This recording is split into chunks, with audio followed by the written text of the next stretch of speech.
اللهم اجعل في قلبي نورا۔ سبکتگین نئے آقا کے سامنے سر جھکائے خاموش کھڑا تھا۔ الپستگین اس کے قریب آ کر گرج کر بولا، سر اوپر کرو، سینہ پورا کھولو، میری آنکھوں میں آنکھیں ڈال کر دیکھو، تم ترک ہو، میں بھی ترک ہوں۔ سبکتگین اس گرج سے چونک اٹھا۔ الپستگین نے اسے بازو سے پکڑا اور اپنے برابر بٹھا لیا۔ حاجی نصر نے مجھے بتایا ہے کہ تمہارے پاس علم بھی ہے، عمل بھی۔ الپستگین نے اسے کہا، انسان صرف علم سے مکمل نہیں ہوتا، نہ صرف عمل سے مکمل ہوتا ہے۔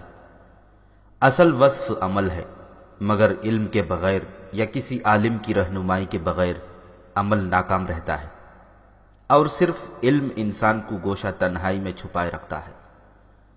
تم میں دونوں وصف ہیں۔ مجھ میں ایسی کوئی خوبی نہیں جس سے اتنے بڑے ملک کا حاکم متاثر ہو۔ سبکتگین نے کہا، تم میں یہی خوبی کچھ کم نہیں کہ تم ترک ہو اور تم غلام ہو۔ الپستگین نے کہا، میں بھی ترک ہوں اور میں بھی غلام تھا۔ تم پر جو گزری ہے وہ مجھ پر بھی گزر چکی ہے۔ میرا لڑکپن ویسا ہی گزرا ہے جیسا تمہارا گزرا ہے۔ تم مسلمان ماں باپ کے گھر میں پیدا ہوئے ہو، میرے ماں باپ مسلمان نہیں تھے، میں غلامی میں مسلمان ہوا۔ کسی نے مجھے حکماً مسلمان نہیں بنایا تھا۔ میں نے ایک عالم سے اسلام کے اصول سنے تھے، میرے دل میں تڑپ تھی، پیاس تھی۔ میں نے اس عالم کے ہاتھ پر بیعت کر لی اور اسلام قبول کر لیا۔ اس نے مجھے بتایا تھا کہ اسلام کسی انسان کو اجازت نہیں دیتا کہ وہ کسی انسان کو اپنا زرخرید غلام بنائے، اور یہ جو حکمران اور حاکم ہوتے ہیں انہیں خدا نے لوگوں کا اور قوم کا خادم کہا ہے۔ حکومت صرف اللہ کی ہے۔ اگر میں مسلمان نہ ہوتا اور اگر میرے دل میں علم اور عمل کی تڑپ نہ ہوتی تو میں اس منصب تک نہ پہنچ سکتا۔ میری ماں مجھے کہا کرتی تھی کہ تم بڑے ہو کر نام پیدا کرو گے۔ سبکتگین نے کہا، وہ کہتی تھی کہ تم حق کی تلوار سے باطل کو کاٹو گے۔ وہ مجھے قرآن کی یہ آیت بار بار دکھاتی اور سناتی تھی کہ ابراہیم علیہ السلام نے اپنے باپ سے کہا کہ تم اپنے بنائے ہوئے خداؤں کو پوجتے ہو جو سن نہیں سکتے، جو بول نہیں سکتے، آؤ میں تمہیں صحیح راستہ دکھاؤں گا۔ ماں مجھے کہا کرتی تھی کہ تم ان لوگوں کو جو ان خداؤں کو پوجتے ہیں، جو نہ سن سکتے ہیں نہ بول سکتے ہیں، اس معبود کی راہ دکھاؤ جس کے سوا کوئی اور معبود نہیں، اور محمد صلی اللہ علیہ وسلم اس کے بندے اور رسول ہیں۔ میرا باپ کہا کرتا تھا کہ تمہاری ماں کا عقیدہ صحیح ہے، لیکن اس کی خواہش غلط ہے۔ غریب کا بچہ نام پیدا نہیں کر سکتا، اور اس میں جرأت اور ہمت نہیں ہوتی کہ وہ بادشاہیوں سے ٹکر لے اور لوگوں کو اپنے عقیدے کا قائل کرے۔ یہ نہیں ہو سکتا۔ یہ ہو سکتا ہے، الپستگین نے کہا۔ عرب کے شتربان اور گڈریے آدھی دنیا سے اپنا عقیدہ منوا کر اللہ کی حکومت قائم کر سکتے ہیں، تو بخارا کا امیر الامرا کیا نہیں کر سکتا؟ تم خانہ بدوشوں کے بیٹے اور غلام میری برابری میں کس طرح آ بیٹھے ہو؟ کوئی غلام ایسا خواب بھی نہیں دیکھ سکتا۔ تمہاری ماں کے خواب حقیقت بن سکتے ہیں، یہاں تک تمہیں تمہارے ایمان اور کردار نے پہنچایا ہے۔ میں نے تم میں وہ جوہر دیکھ لیے ہیں جو تمہیں اور اوپر لے جائیں گے، لیکن مجھے اپنی ذات کے لیے کچھ نہیں چاہیے۔ سبکتگین نے کہا، میں کسی منصب کا خواہاں نہیں، میں کچھ چاہتا ضرور ہوں، مگر پتہ نہیں چل رہا کہ میں کیا چاہتا ہوں۔ الپستگین ہنس پڑا اور بولا، میں اس کیفیت میں سے گزر چکا ہوں۔ میں بھی نہیں جانتا تھا کہ میں کیا چاہتا ہوں، پھر میرا ذہن صاف ہو گیا۔ تمہیں جلد ہی پتہ چل جائے گا کہ تم کیا چاہتے ہو۔ آج سے تم اپنے آپ کو غلام نہ سمجھو۔ سبکتگین کے سینے میں ایک تڑپ عقیدے کی اور کچھ سمجھنے اور کچھ کرنے کی تھی۔ اسے اس کا کوئی غم نہ تھا کہ اس کی ماں نہیں، باپ نہیں اور وہ غلام ہے۔ اس نے یہ دیکھ لیا تھا کہ اس کے اندر ایک عظیم مقصد پرورش پا رہا ہے اور اسے اپنے ذہن میں واضح کرنا ہے۔ اس تڑپ کے ساتھ جوانی کی تپش تھی۔ وہ اپنے آپ میں جسمانی قوت کا ابال بھی محسوس کرتا تھا۔ اس کی توجہ جوانی کے جذبات کی طرف تو نہیں آئی تھی، لیکن یہ تغیر اور یہ انقلاب اسے بے چین رکھتا تھا۔ دوسری شام سورج غروب ہونے سے پہلے وہ استبل سے ایک اعلیٰ نسل کا گھوڑا لے کر سواری کے لیے باہر نکل گیا۔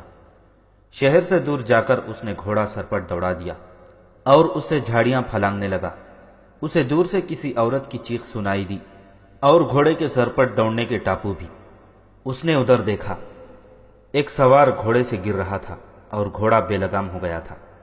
سبکتگین سمجھ گیا کہ گھوڑے کی زین ڈھیلی ہو گئی ہے اور سوار کے دائیں بائیں لڑکنے اور سنبھلنے کی وجہ سے گھوڑا ڈر کر بے قابو ہو گیا ہے۔ سبکتگین نے اپنے گھوڑے کا منہ ادھر کر کے ایڑ لگائی۔ وہ گھوڑا کبھی دائیں کبھی بائیں کو جاتا تھا۔ سبکتگین نے دیکھ لیا کہ سوار مرد نہیں عورت ہے۔ وہ چیخ چلا رہی تھی۔ سبکتگین کا گھوڑا اس کے قریب پہنچا تو وہ چلانے لگا، رکابوں سے پاؤں نکال لو، لگام کھلی چھوڑ دو۔ بچکے ہوئے گھوڑے نے جب اپنے تعاقب میں ایک اور گھوڑے کو دیکھا تو وہ اور زیادہ تیز ہو گیا۔ آگے دریا تھا، گھوڑے کا رخ ادھر کو ہو گیا۔ سبکتگین نے اپنے گھوڑے کی رفتار اور تیز کی اور گھوڑے کو بچکے ہوئے گھوڑے کے پہلو میں لے گیا۔ تب اس نے دیکھا کہ یہ کوئی نوجوان لڑکی ہے اور کسی امیر وزیر کی بیٹی ہو سکتی ہے۔ سبکتگین نے اس کے گھوڑے کی باگ کو وہاں سے پکڑا جہاں گھوڑے کا منہ تھا اور اس نے لڑکی سے کہا کہ وہ اس کے گھوڑے پر کود آئے۔ اس کوشش کے دوران گھوڑے دریا میں چلے گئے۔ لڑکی پانی میں گر پڑی کیونکہ گھوڑے ایک دوسرے سے دور ہو گئے تھے۔ دونوں رک گئے۔ سبکتگین دریا میں کودا، لڑکی تیر رہی تھی۔ سبکتگین نے اسے پکڑ لیا۔ کیونکہ یہ دریا پہاڑی ہونے کی وجہ سے بہت تیز تھا اور پانی بہت ٹھنڈا تھا، وہ لڑکی کو اپنے اوپر ڈال کر باہر نکل آیا۔ پھر دونوں گھوڑوں کو پانی سے نکالا۔ لڑکی کو ڈرا ہوا ہونا چاہیے تھا لیکن وہ ہنس رہی تھی۔ تم احمق ہو یا دلیا ہو، سبکتگین نے کہا، تمہاری موت یقینی تھی۔ میں اس باپ کی بیٹی ہوں جو احمق نہیں دلیر ہے، لڑکی نے جواب دیا۔ میں بخارا کے حاکم الپستگین کی بیٹی ہوں۔ تم میرے ساتھ چلو، انعام دلاؤں گی۔ میرے لیے یہی انعام بہت ہے کہ میں نے اپنے محسن کی بیٹی کو موت کے منہ سے نکال لیا ہے، سبکتگین نے کہا۔ میں تمہارے گھوڑے کی زین کس دیتا ہوں۔ دونوں ہم عمر تھے۔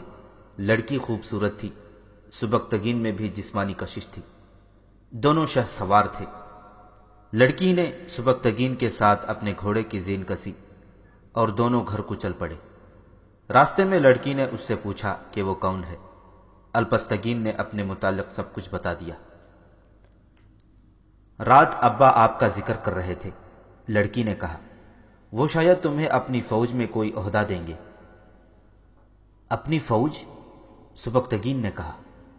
ان کی اپنی فوج کیسے ہو سکتی ہے؟ فوج تو حکمران کی ہوتی ہے۔ ابا نے کچھ اور سوچ رکھا ہے، لڑکی نے کہا۔ وہ حکومت کو اپنے ہاتھ میں لینا چاہتے ہیں، اس لیے بخارا میں جو فوج ہے اس میں اپنے حامی سالار وغیرہ متعین کر رہے ہیں۔ وہ کہتے ہیں کہ یہ حکمران صرف نام کے مسلمان ہیں، عیش و عشرت میں پڑے ہوئے ہیں اور یہ لوگ مذہب کی توہین کرتے ہیں۔ ابا کا ارادہ یہ ہے کہ صحیح معنوں میں اسلامی سلطنت قائم کی جائے۔ تمہارے متعلق کہہ رہے تھے کہ کام کا نوجوان ہے۔ گھر کے قریب پہنچے تو ایک آدمی کھڑا تھا جو رتبے والا معلوم ہوتا تھا۔ اس نے دونوں کو دیکھا، دونوں کے کپڑوں سے پانی ٹپکتا دیکھا۔ لڑکی کا حلیہ بدلا ہوا اور بال بکھرے ہوئے اور بے ترتیب دیکھے تو اس کا چہرہ غصے سے سرخ ہو گیا۔ اس کے قریب جا کر دونوں گھوڑے سے اترے۔ کہاں سے آ رہی ہو؟ اس آدمی نے لڑکی سے پوچھا۔ اور یہ کون ہے؟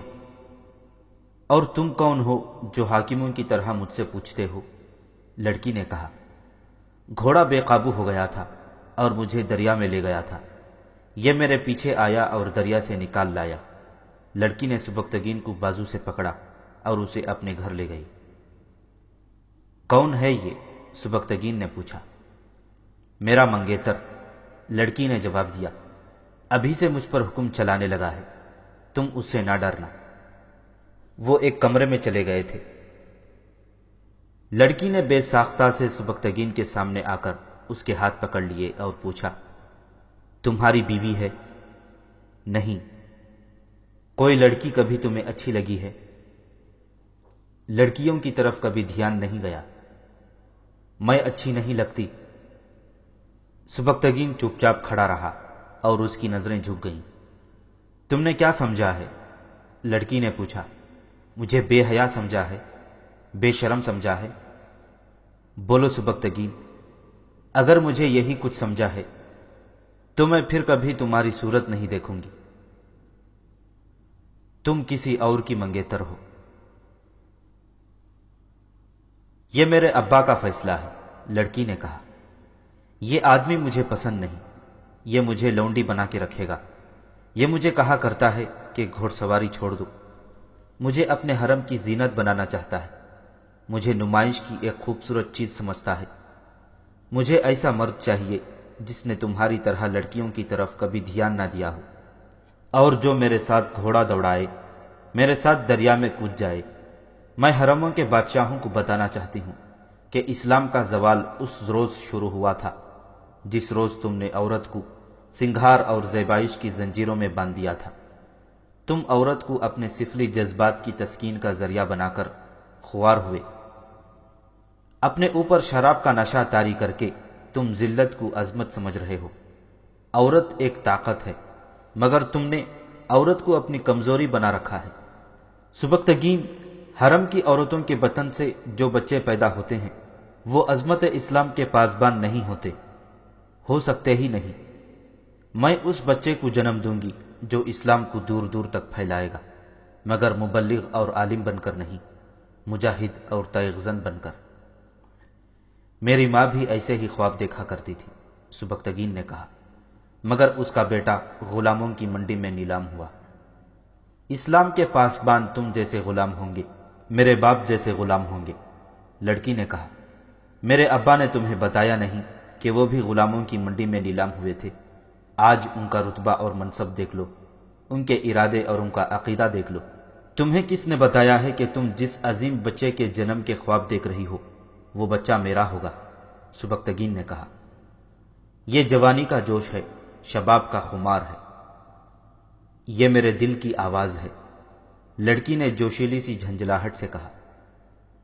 یہ میری روح کی آواز ہے۔ اپنے دل کو اتنا مردہ نہ کرو سبکتگین۔ اگر تم میری محبت کو جسمانی یا محض جذباتی سمجھتے ہو تو یہی سمجھو، لیکن میری محبت کو ٹھکرا نہ دینا۔ میں اس شخص کے ساتھ شادی نہیں کروں گی۔ سبکتگین وہاں سے نکلا تو وہ اپنے اندر عجیب سی ہلچل محسوس کر رہا تھا۔ ایک تو اس کا علم ادھورا تھا جو اسے پریشان رکھتا تھا، اس کے دل میں ایک عزم اور ایک مقصد تھا جو ابھی پوری طرح واضح نہیں ہوا تھا۔ اب اس لڑکی نے اس کے ایسے جذبات کو بیدار اور مشتعل کر دیا جن کے متعلق اسے علم ہی نہیں تھا کہ اس میں موجود ہیں۔ اس پر خمار سا طاری ہو گیا تھا۔ اسے صرف اپنی ماں کے جسم کا لمس یاد تھا جس کے ساتھ لگ کر وہ سکون کی نیند سویا کرتا تھا۔ نیند نہ آتی تو سکون ایسا ملتا جو اس کی روح میں اتر جاتا تھا۔ دوسرا جسم اس لڑکی کا تھا جسے اس نے دریا سے نکالتے اپنے بازوؤں میں لیا اور اپنے ساتھ لگایا تھا۔ اس وقت اس نے کچھ بھی محسوس نہیں کیا تھا سوائے اس کے کہ اس لڑکی کو بچانا اس کا فرض ہے۔ اب لڑکی نے اس کے ساتھ جو باتیں کی ان سے اس کی ذات میں بھونچال جیسے جھٹکے آنے لگے۔ یہی وجہ ہے کہ دولت والوں نے حرم آباد کر رکھے ہیں، اس نے سوچا۔ عورت ایک قرار ہے، سکون کا سر چشمہ ہے، ایک خمار ہے۔ انسان تھوڑے سے مطمئن نہیں ہوتا، وہ دوسری عورت لاتا ہے، تیسری اور چوتھی لانے کے لیے ناجائز طریقوں سے دولت کماتا ہے، بادشاہوں کا خوشامدی بنتا اور انعام پاتا ہے۔ پھر بھی تسکین نہیں ہوتی تو انعام نیلام کر دیتا ہے، اپنے مذہب اور قوم کے دشمن کے آگے بھی جا سجدے کرتا ہے اور زر و جواہرات سے جھولیاں بھرتا ہے۔ یہ تباہی عورت سے شروع ہوتی ہے اور شراب تک پہنچ جاتی ہے۔ کیا میں بھی اسی راہ پر چل پڑوں گا؟ عورت زیبائش کی چیز نہیں۔ اسے الپستگین کی بیٹی کے الفاظ یاد آنے لگے۔ عورت بہت بڑی طاقت ہے، جسے ان لوگوں نے اپنی بہت بڑی کمزوری بنا لیا ہے۔ سبکتگین کو اپنی ماں اور اس کی باتیں یاد آنے لگیں اور اس کے اندر وہ قوت بیدار ہونے لگی جو ماں نے پیدا کی تھی، ایک ایسی عورت کی پیدا کی ہوئی قوت جو بہت خوبصورت تھی۔ اسے سوداگروں نے سونے کے درہم و دینار پیش کیے تھے، مگر اس نے بھی الپستگین کی بیٹی کی طرح سوچا تھا کہ وہ زیبائش کی چیز نہیں۔ اسے اس بچے کو جنم دینا ہے جو ابراہیم علیہ السلام کی طرح اپنے باپ سے اور اپنے قبیلے سے کہے گا کہ تم ان بتوں کو پوجا کرتے ہو جو سن سکتے ہیں نہ بول سکتے ہیں۔ یہ لڑکی بھی یہی کہتی ہے۔ کیا ہر عورت ایسی ہی خوش فہمیوں اور وہموں میں مبتلا ہوتی ہے؟ نوشیروان عادل کو ایک عورت نے ہی جنم دیا تھا۔ سبکتگین کے اندر سے یہ آواز اٹھی۔ یہ آواز اس کے استاد کی تھی جو چھوٹی سی مسجد کا امام تھا۔ اس میں اس کی ماں اور اس کے باپ کی آوازیں بھی شامل تھیں۔ یہ اس کے بچپن کی آوازیں تھیں۔ یہ تعلیم و تربیت کی آوازیں تھیں۔ عورت کو تفریح اور عیاشی کا ذریعہ بنا لو تو طارق بن زیاد، محمد بن قاسم اور نوشیروان پیدا نہیں ہوا کرتے۔ وہ سر جھکائے ہوئے انہی خیالوں میں گم چلا جا رہا تھا۔ اس نے اپنے گھوڑے کی باگ پکڑ رکھی تھی اور گھوڑے کے آگے آگے پیدل جا رہا تھا۔ لڑکی اس کے دل پر غالب آتی چلی جا رہی تھی۔ وہ محسوس کر رہا تھا کہ لڑکی بہت اچھی ہے اور وہ اسے پھر ملے گا، ضرور ملے گا۔ اوئے ٹھہرو! علم و عشق کی جھیل میں کسی کی بھاری آواز کا پتھر آ گرا۔ اس نے رک کر دیکھا۔ لڑکی کا منگیتر بڑی تیزی سے آ رہا تھا۔ سبکتگین کے پاس آ کر رک گیا۔ حاجی نصر کے بیچے ہوئے غلام کی آئندہ یہ جرت نہ ہو کہ شہزادیوں کے گھروں میں جا گھسے۔ اس شخص نے کہا، تم ہمارے غلام ہو۔ اگر تم نے جا کر بخارا کی بیٹی کو گھوڑوں سے گرنے سے بچایا اور اسے دریا سے نکالا ہے تو یہ تمہارا فرض تھا۔ اس کا تمہیں انعام نہیں مل سکتا۔ اگر تم اسے نہ بچا سکتے تو ہم تمہیں قید خانے میں ڈال کر بھوکا مار دیتے۔ میں آزاد ہوں، سبکتگین نے بردباری سے کہا، اور تم غلام ہو۔ کیا بکتے ہو؟ اس نے غصے سے کہا۔ بھاگو یہاں سے، آئندہ استبل سے بغیر اجازت گھوڑا نہ کھولنا۔ تم اپنے دل کے غلام ہو۔ میں تمہارا سر تن سے جدا کر دوں گا۔ سبکتگین کو غلام سمجھتے ہوئے لڑکی کے منگیتر نے جو جوانی کی عمر سے کچھ آگے چلا گیا تھا تلوار نکال لی۔ سبکتگین کے کمر بند میں لمبا خنجر تھا۔ اس نے گھوڑے کی باگ چھوڑ کر خنجر نکال لیا اور بولا، 1.5 ہاتھ لمبی تلوار کو 1.5 بالشت لمبا خنجر میرے قدموں میں نہ گرا دے تو تمہارے آگے جھک جاؤں گا۔ بڑے شوق سے میرا سر تن سے جدا کر دینا، مگر اس سے پہلے اپنی منگیتر سے پوچھ آؤ کہ وہ تمہیں قبول بھی کرتی ہے یا نہیں۔ اس آدمی نے سبکتگین کے تیور دیکھے، ذرا سی دیر کھڑا رہا اور غصے میں تلوار نیام میں ڈال کر بہت تیزی سے چلا گیا۔ سبکتگین نے خنجر کمر بند میں ڈالا اور گھوڑے پر سوار ہو کر استبل کی طرف چلا گیا۔ شام گہری ہو چکی تھی۔ اپنے کمرے میں پہنچا ہی تھا کہ الپستگین کی طرف سے بلاوا آ گیا۔ وہ انہی کپڑوں میں جو ابھی خشک نہیں ہوئے تھے چلا گیا۔ ابو اسحاق سے تمہارا کیا جھگڑا ہوا ہے؟ الپستگین نے پوچھا۔ سبکتگین نے سارا واقعہ سنا دیا اور یہ بھی بتایا کہ اس کی بیٹی نے اسے کیا کہا ہے۔ الپستگین کو یہ صاف گوئی پسند آئی۔ اپنی بیٹی کا ہاتھ میرے ہاتھ میں نہ دیں، سبکتگین نے کہا۔ میری کوئی حیثیت نہیں، مگر اپنی بیٹی کی شادی اس آدمی کے ساتھ کرنے کی غلطی بھی نہ کریں۔ الپستگین گہری سوچ میں کھو گیا۔ کچھ دیر بعد اس نے سر اٹھا کر کہا، تم جاؤ سبکتگین۔ اگر آپ ناراض ہیں تو میں معافی نہیں مانگوں گا، سبکتگین نے کہا۔ میں نے کوئی گناہ نہیں کیا، میں جھوٹ جیسے گناہ کا بھی مرتکب نہیں ہوا۔ الپستگین نے مسکرا کر اشارہ کیا کہ چلے جاؤ۔ دوسری شام الپستگین کی بیٹی، کسی تاریخ میں اس کا نام نہیں ملتا، حسب معمول گھوڑ سواری کے لیے نکل گئی۔ سبکتگین بھی استبل سے گھوڑا لے کر دریا کی طرف نکل گیا۔ 2 گھوڑے دور دور تھے، مختلف سمتوں کو جا رہے تھے۔ مگر دور دریا کے کنارے جا کر ان کے رخ ایک دوسرے کی طرف ہو گئے۔ پھر وہ اکٹھے ہو گئے، رک گئے، سوار اترے اور دریا کے کنارے بیٹھ گئے۔ وہ مجھے ملا تھا۔ لڑکی نے اپنے منگیتر کے متعلق بتایا۔ بہت غصے میں تھا۔ کہنے لگا، میں فوج کا کمانڈر ہوں اور تم ایک غلام سے کہتی ہو کہ تم نے مجھے قبول نہیں کیا۔ میں نے اسے صاف بتا دیا ہے کہ میں نے اپنے باپ کے حکم کا احترام کرتے ہوئے اسے قبول کیا ہے۔ اس نے کچھ دھمکیاں دی، پھر منت سماجت کرنے لگا۔ میں نے اسے ٹالنے کے لیے کہا کہ میرے ابا سے بات کرو۔ رات ابا نے مجھے الگ بٹھا کر کہا کہ سبکتگین نے مجھے ساری بات بتا دی ہے۔ انہوں نے تمہاری صاف گوئی اور بے باکی کی بہت تعریف کی۔ میں نے انہیں بتا دیا کہ یہ منگیتر مجھے پسند نہیں، یہ اوچھا آدمی ہے۔ معلوم ہوا ہے کہ آج دن کو کسی وقت اس کی اور ابا کی باتیں ہوئی تھیں۔ سبکتگین اس لڑکی کو بہت غور سے دیکھ رہا تھا، جو اسی جیسی جوان تھی، کل سے زیادہ خوبصورت لگ رہی تھی۔ اس کے چہرے کے ایک ایک نقش کو وہ دیکھ رہا تھا۔ لڑکی نے اس کا ایک ہاتھ اپنے ہاتھ میں لے لیا تھا۔ وہ اس کے اتنے قریب ہو گئی کہ اس کے جسم کی تپش بھی وہ محسوس کرنے لگا۔ پھر اس نے اس کی سانسوں کی بھی تپش محسوس کی۔ اس کا اپنا دل اتنی زور سے دھڑک رہا تھا کہ اسے اس کی آواز سنائی دے رہی تھی۔ میری ماں تمہاری طرح خوبصورت تھی، سبکتگین نے کہا۔ تمہارا بیٹا بھی یہی کہا کرے گا، لڑکی نے کہا اور ہنس پڑی۔ سورج دریا کے دوسرے کنارے کی چٹان کی اوٹ میں چھپ گیا۔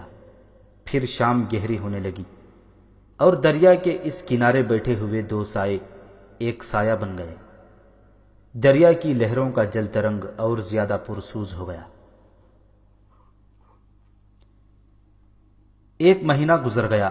سبکتگین الپستگین کے دل میں اتنا اتر گیا تھا کہ اس کا معتمد خاص اور مشیر بن گیا۔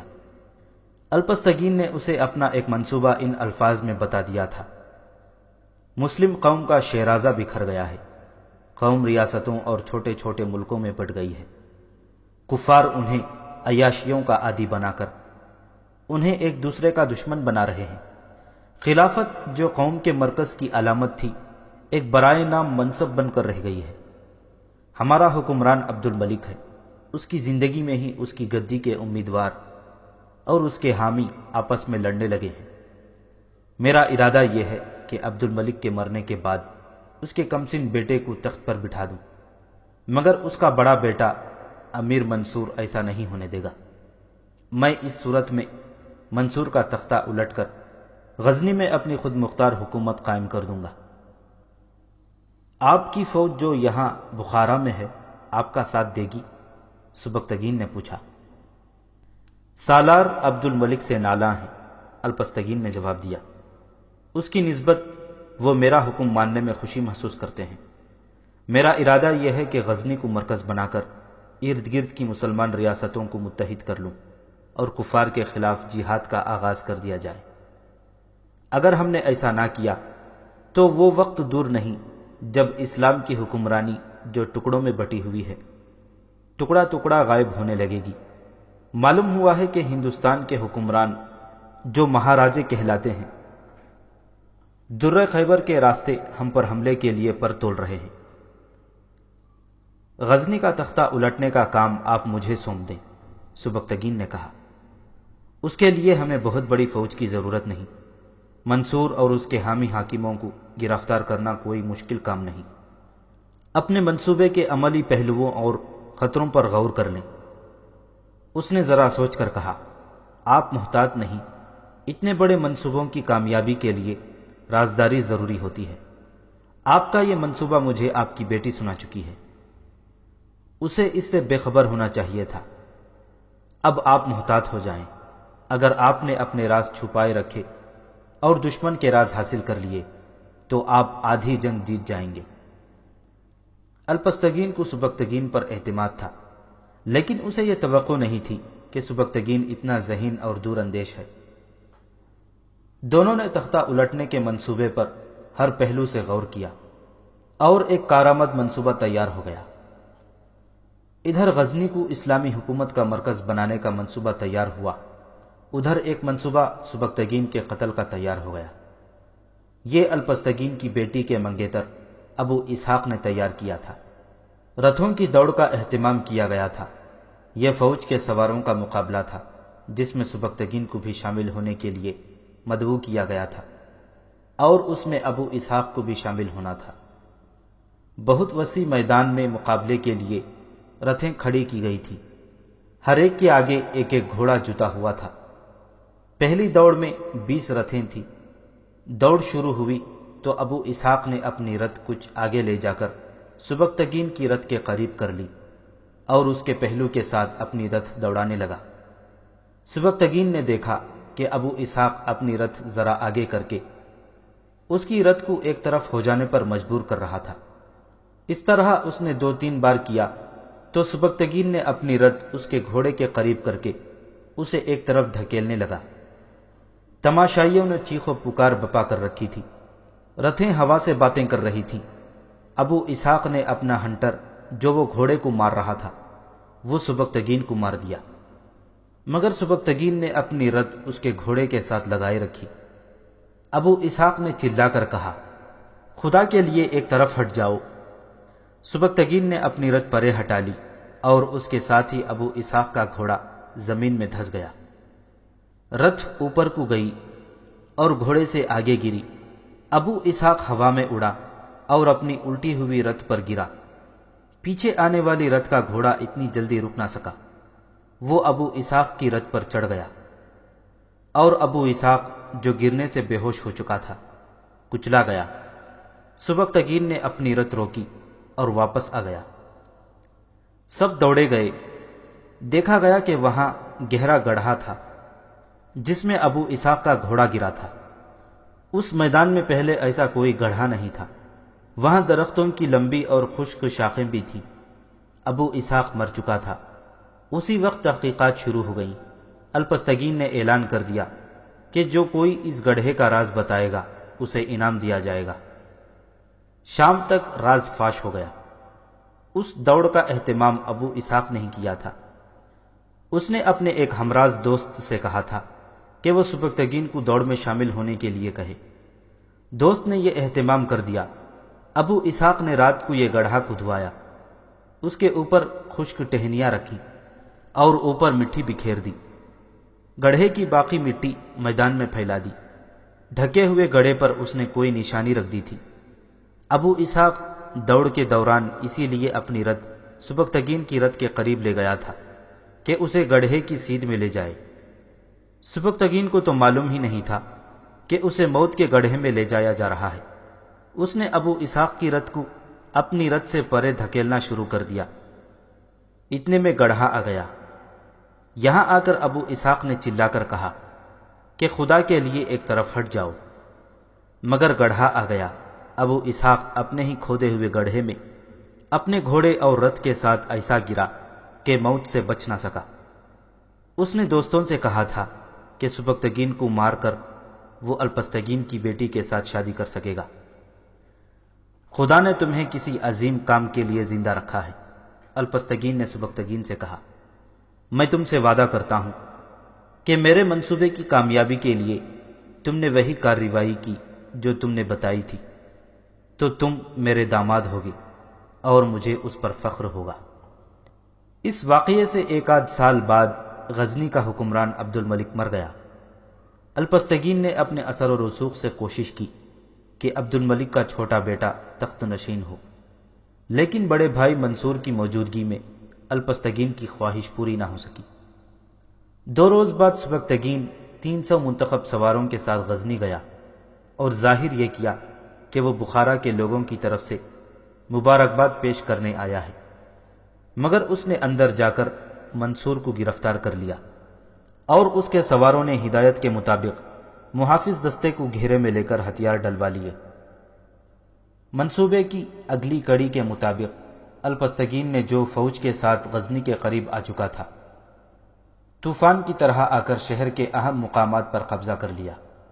گلیوں اور بازاروں میں اعلان ہونے لگے، ظالموں کی حکومت ختم ہو چکی ہے، ہم عدل و انصاف لائے ہیں، ہم اللہ اور رسول صلی اللہ علیہ وسلم کی حکمرانی لائے ہیں۔